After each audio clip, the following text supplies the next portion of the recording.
What is going on, guys? Fitcho here, and welcome to something a little bit different today. Now, I'm actually going to do a bit of an F1 podcast with a good friend of mine, Jason. You might know him from Co-op. Do you want to say hello? How you going, everyone? Now, well, this is something we've been thinking about for a long time, isn't it? Really, really long time, but we just simply haven't had time up until now. Well, we had time over the summer, our time, in Australia, but there was nothing to talk about. I know, there was nothing to talk about, but testing, the first week of testing is over. We've got stuff to talk about, so we're going to go through each of the teams, sort of preview each of the teams, and sort of discuss how they all did in testing, and we're also going to go on and talk a bit about that new tyre compound, and also the new qualifying rules that have been introduced for this season. But news just broke literally half an hour ago that they're not going to be introduced until the European season, so they won't be introduced for the first... No, it's not even the European season, because Russia now... Spain. For Spain, you can't say European season when you refer to the Spanish Grand Prix anymore, because you got the Russian Grand Prix before that. But they won't be coming in until the Spanish round. Now that is because they have had issues developing the software to run the new qualifying system. And I believe there's also a few little loopholes in the system, like I was reading, what do they do if, let's say, there's a red flag in the middle of the session? Exactly, there wouldn't be, you couldn't really do anything, because there's two cars out immediately. If there's a red flag after the 7-minute mark, the car that's within that bracket would get eliminated, and then because you don't have enough time to do an out lap and a flying lap, the next car would get eliminated, which isn't really fair. Yeah, so there's still a few issues with this new elimination qualifying system that the FIA need to sort out before they can be implemented, like that red flag issue we just discussed. And they also haven't got like the software and whatnot, or whatever the stuff ready to go for the racing and stuff. So they had to put it off a bit. But let's just talk, while we're talking about it, we might as well talk about our opinions on the system. Do you want to go first? Yeah, I've got mixed opinions on the new rule. I think it will be make things interesting in Q1 and Q2. Yeah. But even though I haven't been on YouTube, I've thought this for pretty much my entire F1 loving life. The top 10 shootout should be a one car on track. If you've watched the Bathurst 1000 qualifying, the cars go out, they do one flying lap, then they pit. And then the next car goes out. Sort of like, I think they did that in the early 2000s. They do that in all the V8 rounds. No, not all the V8 rounds. I know, like, some of the few I've watched recently did the top 10 shootout. So, literally, they go out, not another car on track, and they get one chance to set a lap. And I think that's really exciting. I watched it, and it was probably the best qualifying format I have seen for a final top 10 shootout. Yeah, definitely. So I think that's what they need to introduce if they want to make Q3 really interesting. Yeah. But in terms of Q1 and Q2, I still think the elimination system is good. Because, like I said in the video I made a couple days ago about the system, in Q1 and Q2, the drivers all go out, they set their banker laps, they come in and they just sit. And then they go out at the last minute and set up one last flying lap to get through if things aren't going to plan. For example, the Mercedes usually don't go out again in Q1 because they usually got through with their time. But that causes a massive dead period in the middle of the session, and it just gets really boring to watch, doesn't it? Yes, and the new elimination would get rid of that because you can't rest on your laurels. Exactly, because instead of the eliminations happening at the end of the session like we're used to, they're happening throughout the session. So, you know, you have to keep yourself off that bottom spot all the time in the session. You know, if you're second last and that last guy gets eliminated, you've got to get out there and get in a quicker lap. And you always got to be on your toes. But that's the problem with it being in 1.5 minute intervals. If you're in the pit box and you're second last and the person in last gets eliminated, you will not have time to go do an out lap, do a flying lap to get yourself out. But you need to be prepared. If you were in second last and you know the guy behind you is about to get eliminated, you should already be out on track doing your out lap, ready to get in a flying lap for when he does go. But what if you're third or fourth last, and then the two guys below you just pull a lap out of nowhere and you end up second last? And you're planning on going out in about a minute's time. Well, that's just tough luck. That is racing, and that's what this new system's going to do. It's going to mix things up and mix up the grids and create a lot of drama, exactly like you just described. Yeah, definitely will create some drama. So, I think what we seem to agree on is the elimination system is what we should be doing in terms of Q1 and Q2. But Q3 should not have the elimination system. It's not going to make Q3 entertaining because it's going to come down to 2 drivers for pole position, and that's really not going to be that interesting, to be honest. Because what we're used to is 10 drivers all going at it on that last 30 seconds to get pole. Now it's just going to be 2, and that's just not going to be interesting.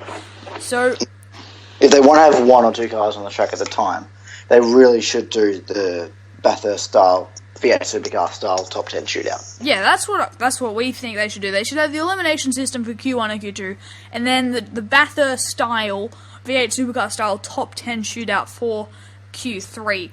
Okay, moving on to the teams. Where do we start? Let's start with Mercedes. Set a hell of a lot of laps with not one mechanical issue, and it was absolutely amazing. Sorry to cut you off. It was just amazing. 675 laps over 4 days.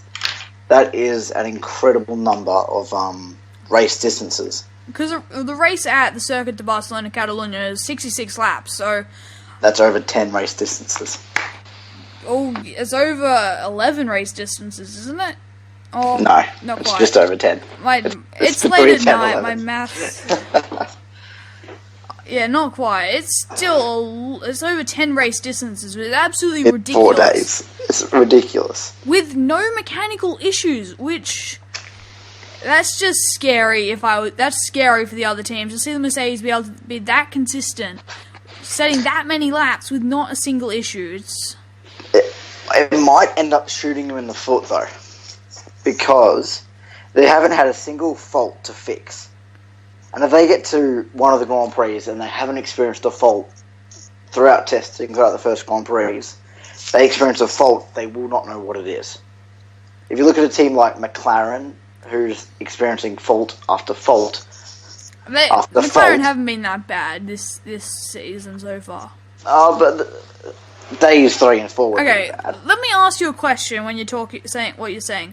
Would you prefer to be in Mercedes' shoes where you're not having any problems, the car is running perfectly, or would you prefer to be in McLaren-Honda situation last year where you can't set a lap? I prefer to be in the Mercedes situation. Okay.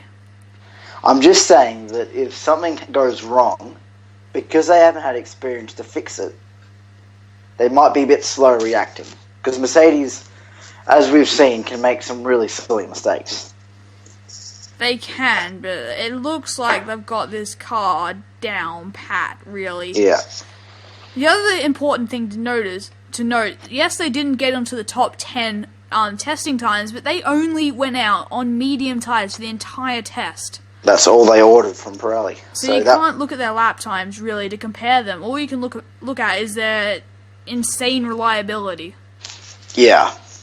And I think they brought a new front wing to every day. Really? A new front wing each day? Okay, that's interesting. Which is amazing. I like to look at the cars a bit more than I used to now, but if you notice, what were they called? The barge boards. If you notice that they're actually sort of like, it's not one big barge board, it's now sort of lots of little individual spikes coming up almost in the shape of a barge board. Yeah, just to redirect the air. And there was some other nice changes. I can't remember. There was, I think they introduced an S-duct as well at the front. They finally got an S-duct on the car. A bit late to the party on the S-duct, Mercedes was. They haven't needed it so far. No, they haven't. Anyway, let's move on to Ferrari. Now, firstly, what do you think of their livery? I like their new livery. The little white bit on the top really just makes it all go together. It's a bit retro. It's a little bit different. It's something we haven't seen in recent times from Ferrari, and I personally am a big fan of it. And especially with that sort of big square Ferrari logo with the red and white, it almost looks like a Marlboro logo, doesn't it? Yeah, it does. A bit of a flashback. A bit of a retro livery, like you just said. I think they ran a similar livery early 80s, late 70s or something, I believe. No, it would have been early 80s. Something like that. I definitely have seen a similar livery to this. But I personally really like it. But anyway, let's actually talk about the team and how they have been going. Now, I'm actually surprised. I've just gone up the laps, and they've done less laps than Red Bull, Williams, Sauber, and Toro Rosso. but they do have the fastest and third fastest times, and the sixth fastest time, and the ninth fastest time overall testing. Sebastian Vettel did get that fastest lap on a set of ultra softs with 1:22.8, but it's important to note that in second place for the overall times was Nico Hülkenberg on super softs, only 0.3 behind, so I'm not too sure what to make of that time. Well, on day 2, Ricciardo and Vettel did both running on the super soft and the ultra soft tyre, and both of them had an 8/10 of a second gap between the laps consistently. Yeah. So on that basis, Hülkenberg is about half a second in front of Sebastian in terms of that lap. He did. But then again, testing's testing. You can't take too much out of testing. Because not times. There's always sandbagging and whatnot going on. They're more focusing on the aerodynamics and the reliability of the car, not so much its raw pace. Exactly. But it's interesting to see that the Force Indias are actually doing really well. They're doing really well. From what I believe, what I've heard is it's just a development of their old car, pretty much. Which is all they needed, really, because that was in front of... That B-Spec car they brought in halfway through the last year is a brilliant car, and they've just developed it further. We're getting a bit off topic. We'll come to Force India a little bit later. Let's go back to Ferrari. And while we are talking about cars and what they've done, what haven't Ferrari changed? That's the question. They've changed a few parts in the car. Just a few. It's been a major overhaul, really, of the car, changing from, I think it was a pull rod to a push rod, or was it a push rod to a pull rod? I can't remember. I think it was pull to push. Pull to push. So now they've got a push rod suspensions. I think they were like the last team to actually make the switch, I believe. Yeah, and I think that'll give a lot more positive feeling in the car for Kimi Räikkönen, because he likes a front end that really sticks. Yeah, it's definitely going to increase the front end grip. And also with their front wing, well, not the front wing, I mean the nose, they've changed from that sort of platypus nose that we see on the current Manor to the more sort of little stubby nose, which seems very, very common nowadays across all teams. It's on every team apart from the Manor, isn't it? And Mercedes, they don't actually have the actual sort of thing, I don't believe. It's more flat. It's more flat, it's not the stubby bit. Yeah, they haven't got the little stubby bit. It's a bit different again, their design. But it's not a platypus style. But I also saw I think it was an overhead shot of the Ferrari. That rear end, they've slimmed that down so damn much. It's ridiculous, the rear end. They have put it on a bit of a diet, the rear end, haven't they? It's ridiculous how compact they've managed to get that engine. But what do you think, how do you think they're going to go? How much do you reckon they've actually improved the engine itself in comparison to a Mercedes? They've had a few problems with the engine. Reliability-wise, so I don't think it's as good reliability-wise. Ooh. And we haven't seen any speed traps as well, which will be interesting. But in saying that, it looks quick. The times say it's quick.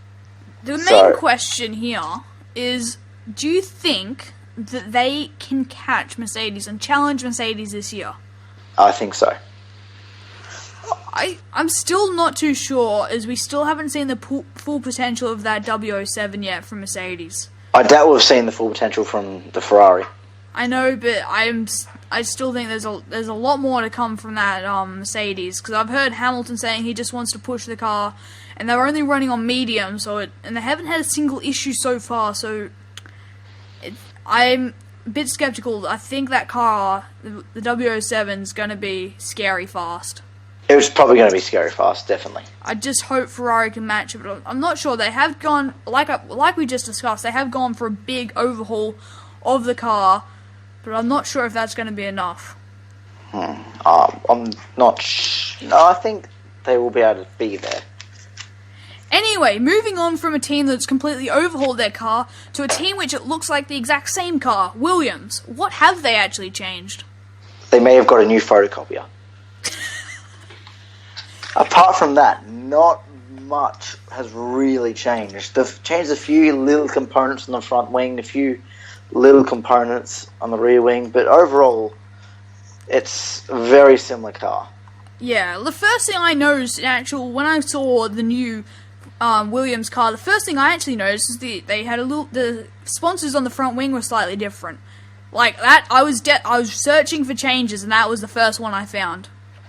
There is that little, but one of the main differences I've noticed, I think it was in the air intakes on the side pods. The shape of that has changed a little bit, but other than that, there's really not too much. I don't believe. It's not too much. I think they had really good pace on high speed tracks.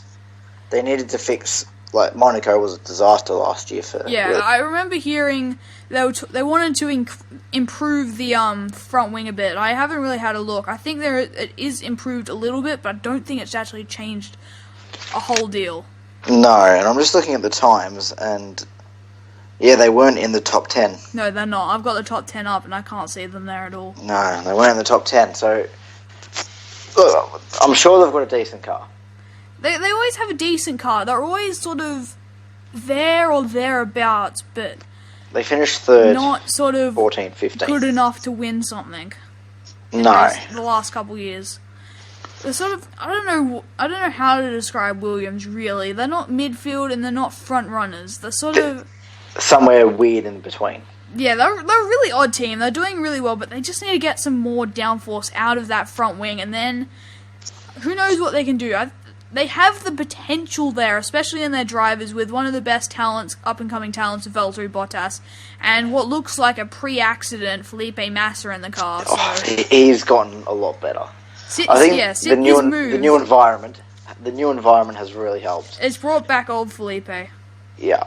Being a number 2 for as long as he was, especially the 2010 German Grand Prix, he wouldn't have been feeling comfortable in Ferrari. Not one bit. No. Anyway, moving on to Red Bull with their new matte finish livery. Oh, that looks good. I really like the livery. It's a big change. And of course, they've got a completely new power engine, or power unit. Not really. Sounds new. They've got a tag. But we can't really dish the Renault engine in the back of that thing, because it did more laps than the Ferrari and the Force India. Really, did it? Let me get I've got the mileage up now. 369 laps. That's interesting. Very interesting. So, I mean, and it did have decent pace. We're looking at Ricciardo on the ultra-soft tyres, was just 1/10 behind Raikkonen on the ultra-soft tyres. But then again... It's testing. It's testing, and to be honest, Raikkonen... There's going to be Raikkonen fans out there going to hate me saying it, but it's not the old Kimi. He's not... He's past it now, really. Well, he's 35 now, isn't he? Yeah, that being said, I'm pretty sure Alonso and Button are older than him, I think. No, I think Alonso and Button are younger. Are they? Wait, let me search this up. You said 35, so I thought... I think Alonso's 33, and Jenson was 19 when he started. So he's 34 or 35. He was at the same age. Raikkonen's the same age as Button. Thought so. What a guess. And then Alonso's like a year younger. Yeah, and he also had that 2010-2011 break. He did, yes. Which wouldn't have helped. No, I wouldn't have. Anyway, back talking about Red Bull.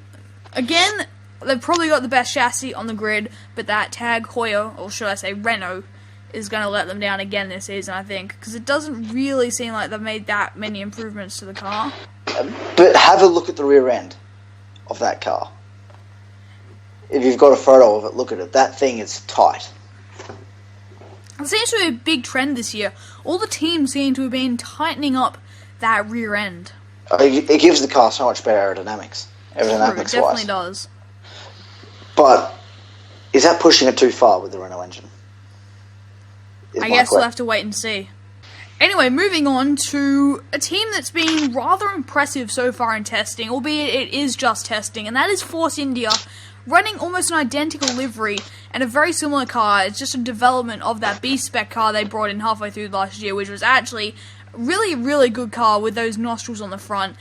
Some minor improvements, or some minor changes, which has led to some drastic improvements, to be honest. They look better than they were, almost. They look quicker, definitely. I mean, it's going to be interesting. I know it's only testing, I brought it up before, but Hulkenberg's second fastest time of testing, the 23.1, and was on the super softs. it seems to be the difference between compounds is usually about 8/10. And 8/10. yes, this is just testing, so we can't read too much into it, but we are going to read into it anyway, because that's what we like to do, and it's fun to read into stuff. But Vettel was only 3/10 faster on the ultra softs, while Hülkenberg was on the super softs. So in theory, that makes Hülkenberg sort of 5/10 faster if you use the concept that the ultra soft's going to be 8/10 faster than the super softs. Yes. What we seem to have noticed. Yes, we have. But we don't know fuel loads. We don't know how all of the tyres were. I think Hülkenberg only did a 3-lap run on that 23-1. Yeah, well, like we said, it's testing, so there's a lot of factors that we can't find out, sort of thing. Yeah, but it's interesting to know if you've got the drivers up. Sergio Perez and Nico Hülkenberg were third and second last on the number of laps list. Perez did 101 laps, where Hülkenberg did 99. But the interesting thing is, their test driver, Alfonso Celias, if that's how you pronounce it, did 133 laps. Yeah, because they were running Alfonso a fair bit throughout that test, getting some laps under his belt, the young Mexican. I think they're preparing him for when Perez or Hülkenberg leave, by the looks of it. I guess, because Hülkenberg in particular has been heavily linked to that Ferrari seat, which we assume is going to be vacant for next season, because we assume this is probably going to be Raikkonen's last. As we mentioned earlier, he is Don't open that can of worms. We could literally talk about that for hours. Who's going to get that seat? That is very true. Maybe that's a topic for a future episode. Yeah. Anyway, back on Force India. They didn't do that many laps, though. Let me just find the laps. 333. They did less laps than Renault. It was struggling with reliability. They did less laps than Renault. I'm surprised. Do they have any major issues? Not really. Just didn't get out there that much. Just didn't get out there as much. I think they had one issue. Don't know what day it was, but I think they did have an issue. I think pretty much every team at Mercedes had some sort of issue sometime throughout the testing. Okay, moving on to the liveryless Toro Rosso. They're doing okay. Of course, they do have last year's Ferrari engine, but I believe it is the most recent 2015 engine, so the one that would have been ran in sort of Abu Dhabi sort of time. Yeah. They've been doing alright. They set the second most amount of laps throughout the testing. Which surprises me. Yeah, 447. They did have a few issues with the Verstappen stopping out on track once or twice, I believe. I don't think did Sainz have a stoppage? I'm not too sure. He might have, because I'm not sure. Sainz always seems to have that sort of bad luck with the car breaking down on him. If we remember back to last year, many issues of that kind. Have you got their times there? Because they don't feature on the top 10 list I have. No, they don't have. They're not in the top 10. No. So you haven't written down any times then we can go off? No, not for Toro Rosso. I've only written down the top 10. So, it's really not that much. I haven't paid that much attention to Toro Rosso. I haven't seen that much in terms of what they've actually changed on the car. They've been quiet. They've been really quiet. I think they've changed the rear end of the car to fit the new Ferrari engine. Yeah, obviously they have to change that up a bit, because the engines, albeit they're meant to be the same, obviously aren't, and they are shaped differently and whatnot, so they have to change the back end a little bit to fit it in, but I to it's a very similar car to what they ran last year, except they don't have a livery as of yet. With a few changes to the front, I think. Yeah, there's not that much to talk about Toro Rosso. They set a lot of laps. They've got last year's Ferrari engine. And other than that, they really went under the radar for the majority of the tests. So let's move on to Sauber. We won't talk about them for long because they were running the 2015 car. They set a lot of laps. Were they reasonably quick? I can't really remember. They probably weren't that quick. No. I don't think so. The only reason they were there, I think, was to give the drivers some practice. Well, any testing is good testing. Yeah.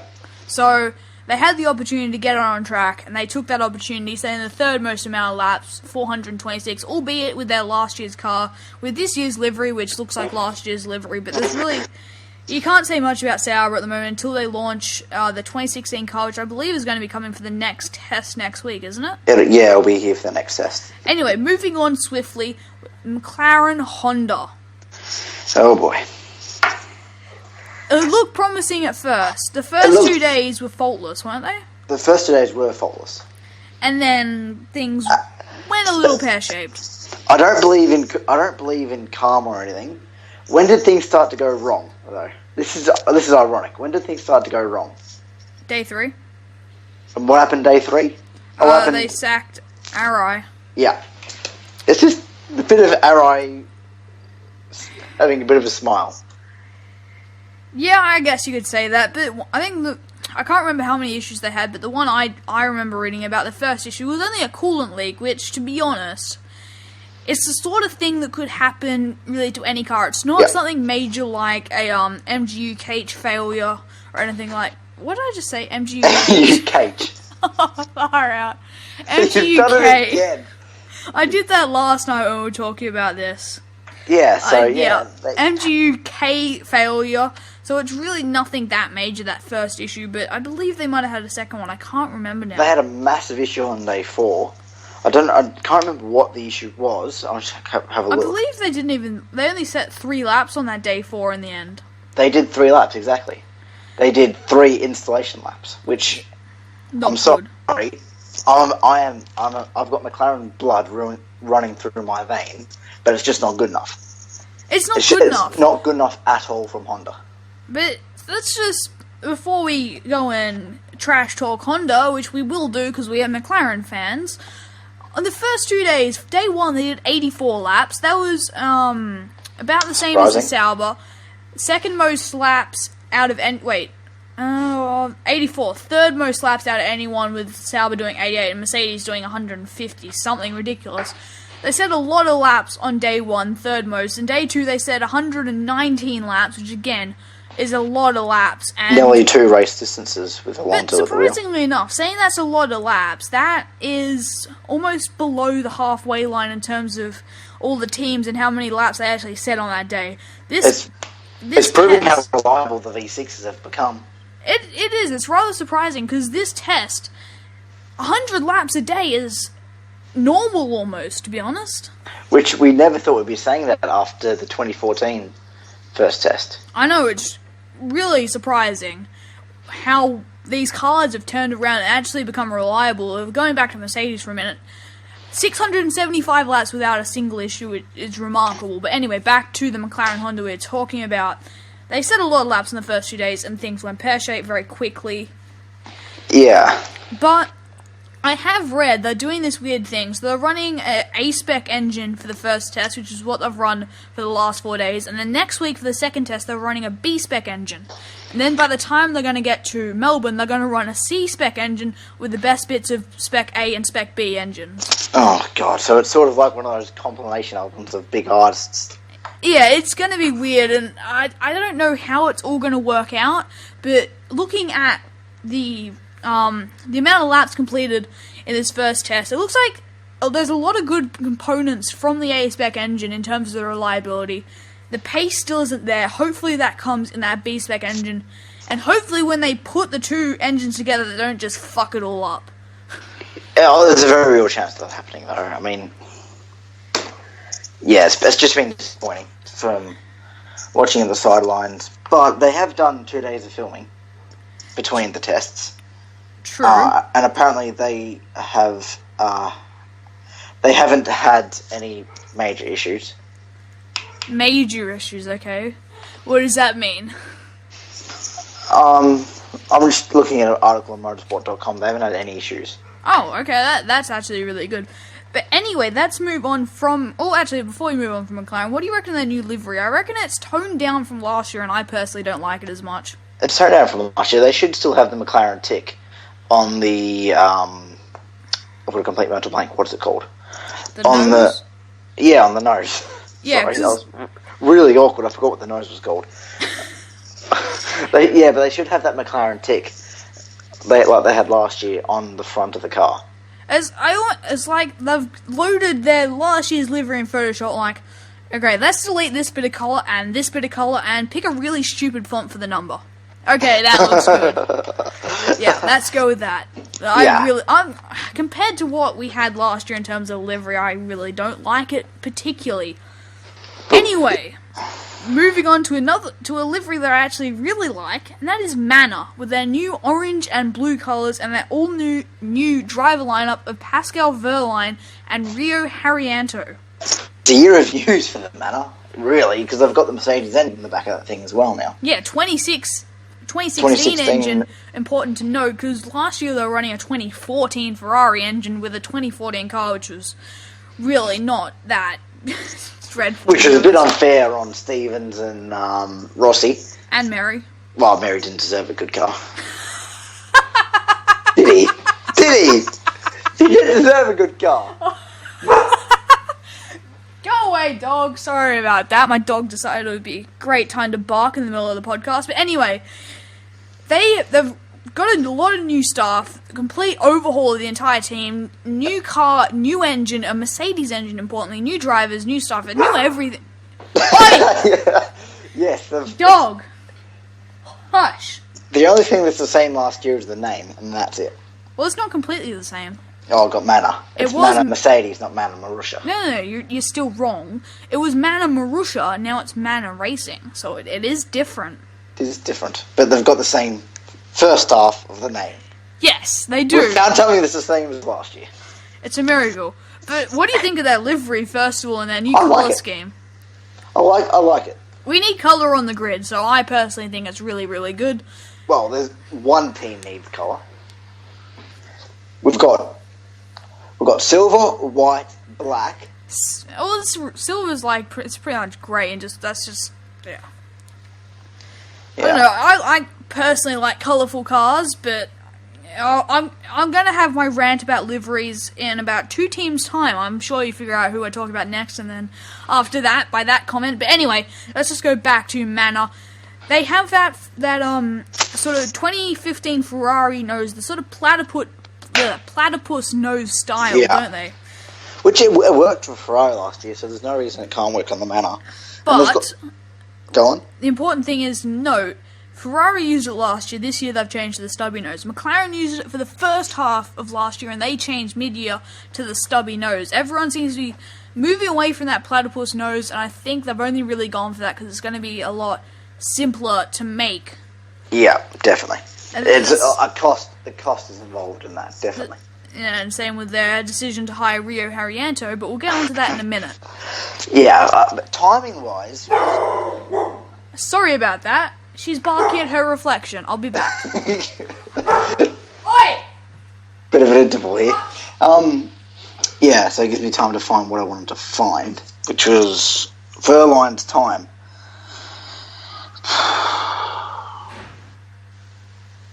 Wish this was Twitch. I could ask you what day it was and what time it was, because I can't remember.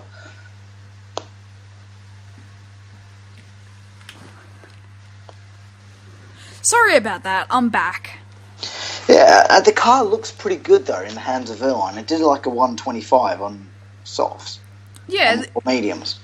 I think that they might just be breaking away from that backmarker role and entering the lower midfield. With Sauber and teams like that, I think. Sauber and McLaren. And I hope that they're not just making up the numbers like they obviously were last year. I hope that, for the sake of Wehrlein, they can actually be competitive in the midfield and actually have some racing. And hopefully this marks the end of backmarkers as a whole, or at least for now. For now. I mean, Wehrlein, yeah. Very, very talented driver. DTM champion, or reigning DTM champion. Not just that. Yeah, I was about to say youngest DTM champion. 19, I think he is. Or he was. I believe he just turned 20 or something. Yeah, so 19 when he won the championship. Very, very young, talented driver, and obviously he has that very big connection to Mercedes, which, to be honest, I think Wehrlein, Mercedes, and the Mercedes engine with Manor, they are all sort of intertwined, and there is some sort of deal going on there. But yeah, definitely. There'd have to be. Ultimately, it's worked out for the best for Manor. They've got a brilliant driver, they've got the best engine on the grid. They cannot complain about that one bit. I can guarantee when Hamilton or Rosberg vacates Mercedes, we'll get a Wehrlein in there. I would be surprised if it wasn't Wehrlein, to be honest. That's the reason I think he's now in Manor, just to get used to Formula 1, how Formula 1 works and everything, how the cars drive, and all that stuff. So when that Hamilton-Rosberg relationship sort of completely implodes, which seems quite imminent, to be honest, they'll actually have a driver ready in their wings to replace one of them, which, to be honest, I'm going to guess is probably going to be Rosberg getting ousted just because Hamilton, to be honest, is better than Rosberg. Yeah. Well, has been over the last 2 seasons, but, I'm optimistic for Rosberg this season. If Ferrari start to challenge, Mercedes will put Rosberg in the number 2 role, I think. I hope they don't. I hope they don't, but they probably will. Because they will need resources to push back Ferrari. Rosberg, he had so much of an opportunity last year to win. And Hamilton just outperformed him, flat out. Yeah. Anyway, we're getting a little sidetracked from the whole Manor discussion, but obviously we just said that they have one of the best young drivers at the moment in Pascal Wehrlein as their number 1 driver. But then if we look to the other side of the garage, they have a young Indonesian with a lot of money. Oh yeah, I think it's 10 million? I don't know the exact figure, but for Formula 1 drivers, he has a lot of money, and I believe he's even being backed by the actual Indonesian government. Can you imagine the Australian government backing an F1 driver? Oh, it's stupid. Here, have $5. Now, let's get on to ruining Victoria. Yeah, anyway, they're getting sidetracked and talking about politics, which is something we shouldn't be doing in a Formula 1 podcast. But anyway, Rio Haryanto, yes, he's a decent driver, but he's no more than decent. I think he spent 3-4 years in GP2 and won 3 races. Yes, he's up there. He's up there with the talent of Marcus Ericsson. Yes, but let's just put this another way. You can't be a slouch to get into F1, full stop. No matter how much money... There are some drivers who just shouldn't have been in F1. No, but nonetheless, if you get into F1, you obviously have some level of talent. Yes, your pockets might be larger than your talent, but you still can drive a car fairly fast. Yeah. In terms of having deep pockets, drivers like Maldonado and Haryanto, if they go into the deepest part of the ocean, their pockets would still hit the ground. Anyway, that's my rant on here. Anyway, he did have an incident in testing. I believe... Spun it, put it into the wall. Originally, I thought he only spun it on the edge of the gravel trap, but I believe later on in the session, again, he spun it and all the way into the wall that time. Light contact with the rear, but still, all the way into the wall, I believe. You can't afford that when you're like Manor. You've thrown all your resources at like getting a Mercedes engine, getting ex-McLaren members into the team. You can't afford to have mistakes like that in testing.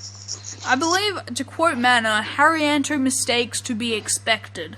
Yeah, that was Dave Ryan who said that. He is engineer. He is a rookie, but at the same time, Pascal Wehrlein's in exactly the same... a different... No, he's not. Because, let's just talk He did so much running last year for Mercedes. He did a lot of running last year for Mercedes. Which I guess... he's been doing a lot of sort of sports car racing in the DTM series.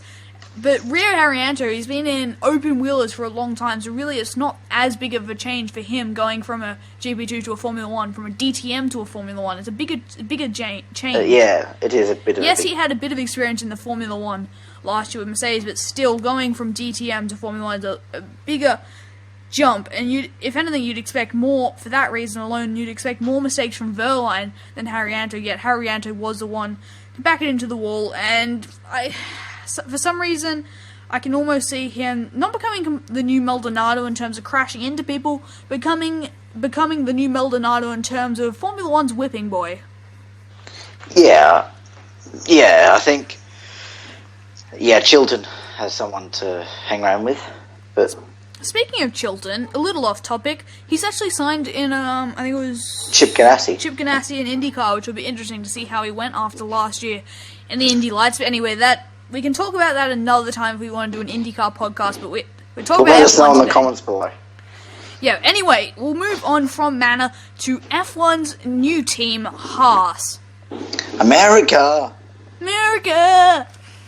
Yeah. I had to say that. Haas. Apparently, Gene Haas gets annoyed if you say Haas wrong. I don't know which one it is. How American is that? Anyway, I would have gone to a round about America, which I shouldn't do. Yeah, you shouldn't do that. We're talking about F1 here, but anyway, they have Romain Grosjean, who... He's a very good driver who's highly underrated and still gets a lot of stick for that 2012 Spa incident, but he's now with Haas. Oh, no, it wasn't just for the Spa incident. He was F1's crash kid at the first corner in 2012. Yeah, okay, that's just the main one people remember, though. That's because it nearly took off Alonso's head. Anyway, moving on. They also have, on the other side of the garage, Esteban Gutierrez, who's had an interesting view on life. Last time in F1, he ended up upside down. Yeah, which, ironically, was Maldonado who did that. But, yes, I think we will remember that one. Yeah. Ferrari say Gutierrez is more talented than he showed when he was at Sauber. He did a very good race in Japan in 2013 for Sauber, where I think he got 8th. They said he was put into F1 too young. We'll have to see if that's the case. I don't think it is. I think he had 2 years in F1.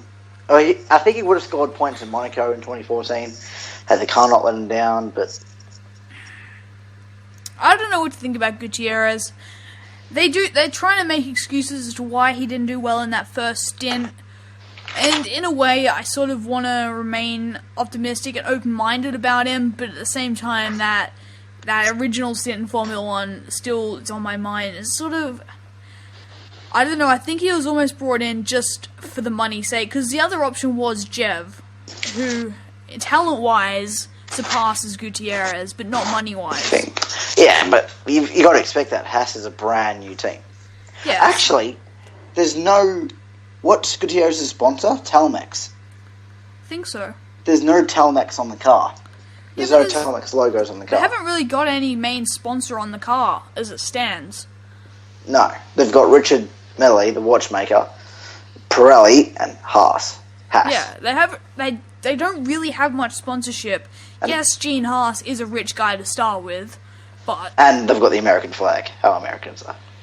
I know, right? How Americans are that? Well, Rossi raced in F1 last year, so they made the sides of the rear wing the American flag. Now there's an American team, they've got the American flag on it. Far out, they're patriotic.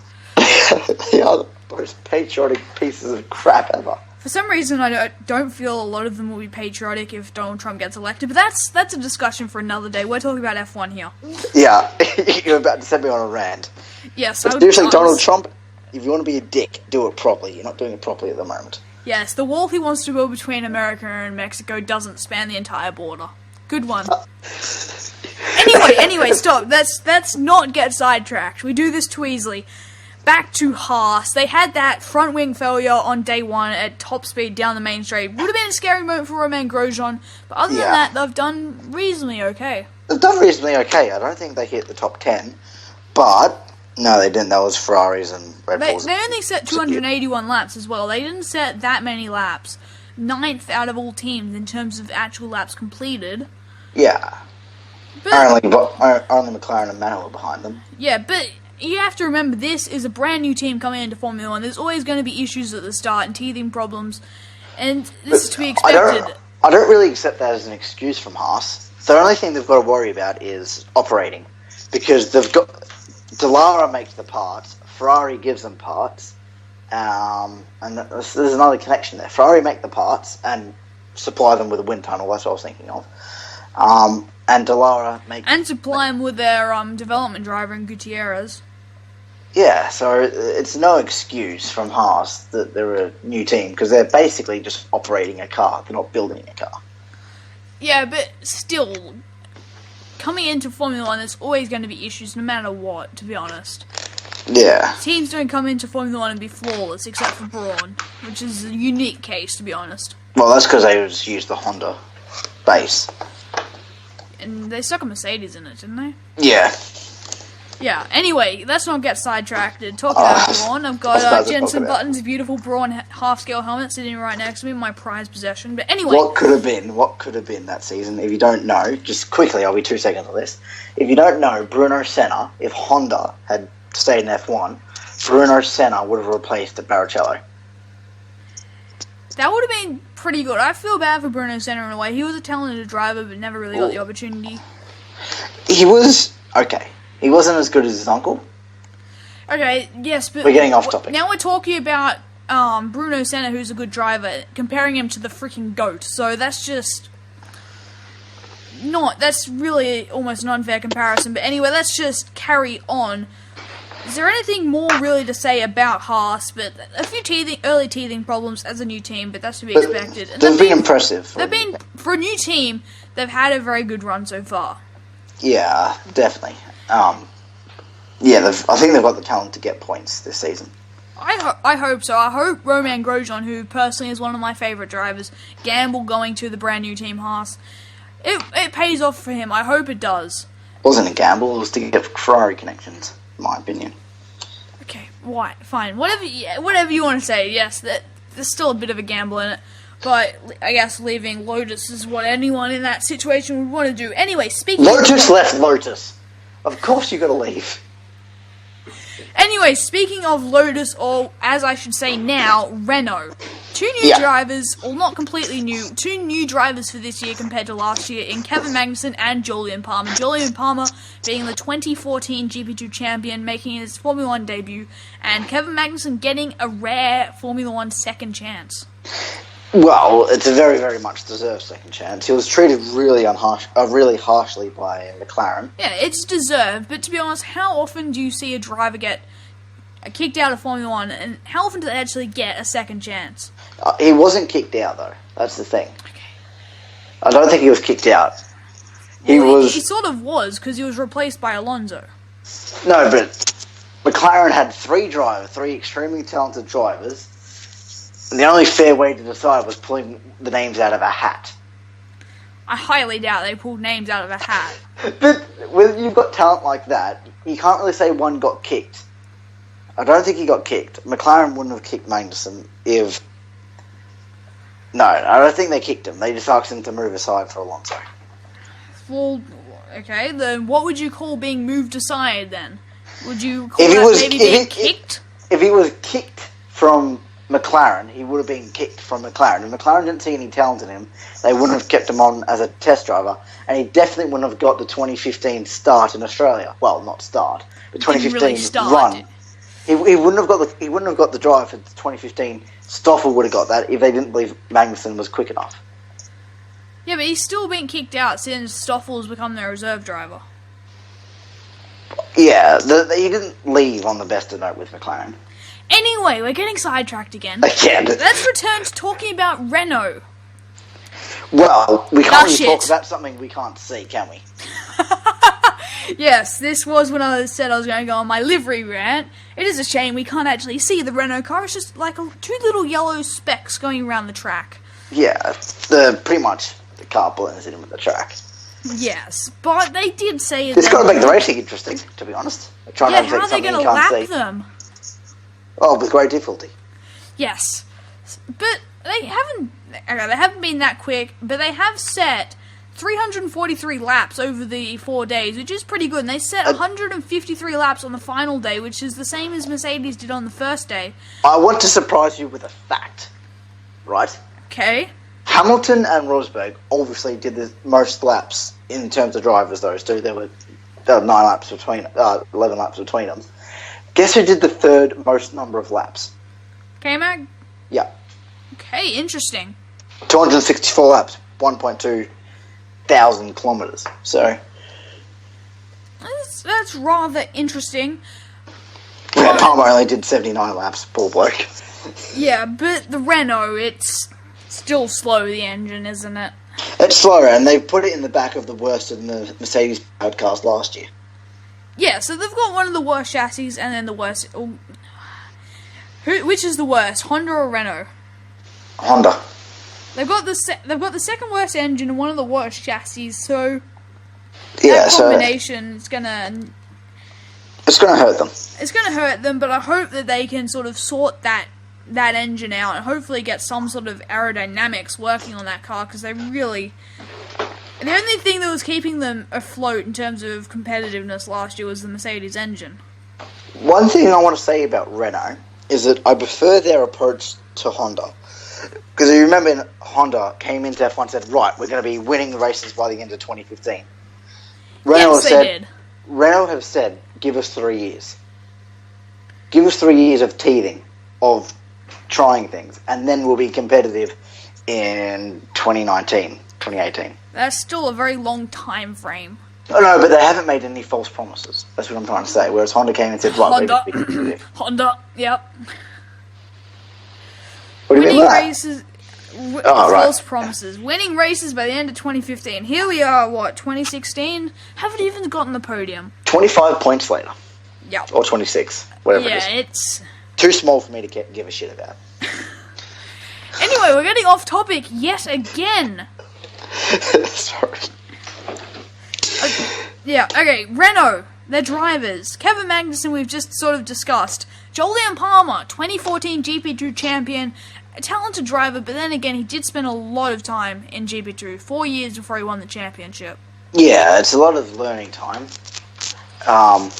If you look at some of the really quick drivers, they sort of got into GP2 and were competitive immediately. Rosberg, Hamilton, drivers like that.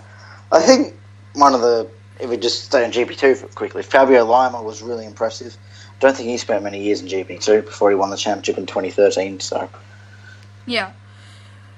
But going back to Palmer, I don't think he's gonna be like a really, really good driver, sort of like top 5 drivers on the grid worthy, but I think he's gonna be a solid driver for a midfield team. I think that's where he's gonna slot in. He's gonna be a solid driver. He's gonna be sort of a one down from Sergio Perez, in my opinion. Yeah, he's gonna be solid. He's gonna be in a midfield team probably most of his career, but he's gonna do the job for that midfield team and do the best job he can. Yeah. He deserves a place in F1. He might not be like the complete quickest, like we said, so top 5 worthy, but he's a solid midfield driver, is what I think. Yeah, he's going to do decent things for Renault. I wouldn't be surprised if in 2018 they get a good car he can get on the podium. So. Well, then again, they had a good engine last year and they managed to get Grosjean on the podium. Well, but that's although they were Lotus back then, but.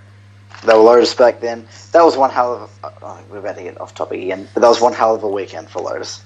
Yes, it was. They had a interesting end to the year with some financial troubles, to say the least. They got the podium at Spa, and then the people came to what happened? People came to take the car. I believe they weren't allowed to leave. They weren't allowed to leave because they couldn't pay. Yeah, that's a worry, isn't it? Yeah. Apparently, Go Lotus sold the team for £1. That's how desperate they were to get rid of it. £1? I think so.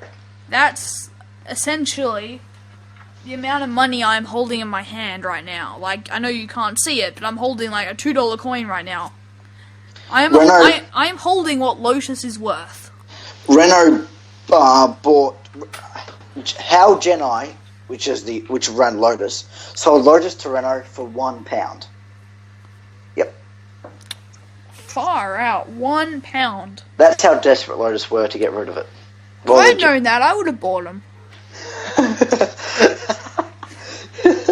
I'm sure a lot of people would have. Yeah. But yeah, it just proves how dire the situation was for Lotus. Renault didn't really get a good team. They got a very good team, but not in a good state.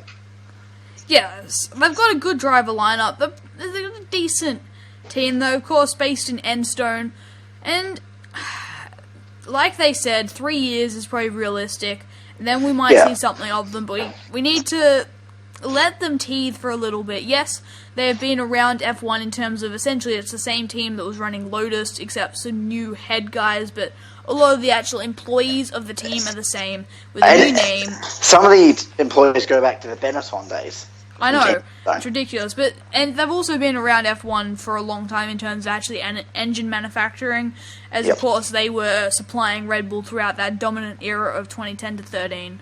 So, they're no slouch. They have been in F1 or still around and about F1 for a long time now, but there's still going to be a few issues as they return to a full works team. Definitely. You can't just, especially in this new era with the engine being so dominant, you can't just hop in and... Yeah, especially with their lackluster engine, to say the least. It's really...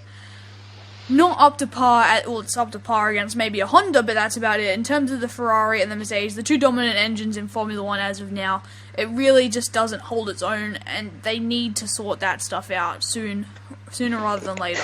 Yeah, it does. But that wraps up all the teams, so let's just talk a quick minute about the Ultrasoft tyre. This new purple walled, I should say, tyre, which is meant to be softer than the super soft, the Red Bull tyre.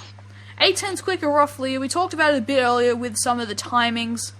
If we go back to when we were talking about the Vettel and Hulkenberg 3/10ths off Vettel on super softs, Vettel on ultra soft, so the 8/10ths difference, which is about what we had worked out. Just going on the 8/10ths for a second, Sebastian Vettel, a 1:22.8 on ultra softs and a 1:23.6 on super softs. That is exactly 8/10ths. So Hulkenberg would actually be faster than Vettel, but the tyre is 8/10ths quicker. And when are we actually going to see it? We're going to see it at the tracks like Monaco, tracks, street circuits, effectively. Singapore, Baku, maybe?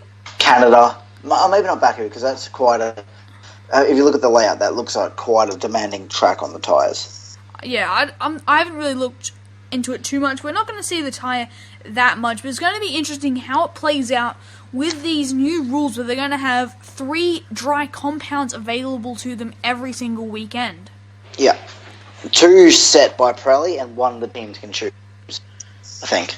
No, they get 13 sets overall in terms of tyres. They pick 10 of them, Pirelli picked 2, and then there is 1 set of the softest compound available only for Q3. So if you get into Q3, you can use it, and you can use it for Q3 only, then it's gone. Do you know what? During this video, you know what I'd love to see? What? The top 10 teams, right? The top 10 drivers in qualifying do the Bathurst-style top 10 shootout on the ultra softs at every track. That would be interesting. Let's just think some of the high tyre wear tracks. That would be very interesting. How dead the tyres will be by the end of almost one flying lap after an hour lap. They'd probably be pretty dead after one flying lap. But they only need 1 lap because you only get 1 lap in a one shot. Yeah, that wraps it up pretty much, doesn't it? That's all we wanted to cover today. I think that's the talking points from episode 1. So, 27th of the 1st. We're going to try and keep this semi-regular, I guess. It just depends on how busy our lives are and when we can actually get around to it, but we'll try. At the most, there would be 1 per week. But what do you guys want to see us discuss next week? If we do one next week, we'll obviously be going through all the teams again, talking about that second test and how that all pans out. And there might be a few other things we might discuss. Let us know what you want to see us talk about next time. But I hope you guys have enjoyed this F1 podcast. There's no fancy name for it, unfortunately. I'm not that creative. But I hope you guys have enjoyed. If you have, smash the hell out of that like button. If you are new to the channel, please hit that big red subscribe button. It really helps me out. Thanks for watching, and I'll see you all next time.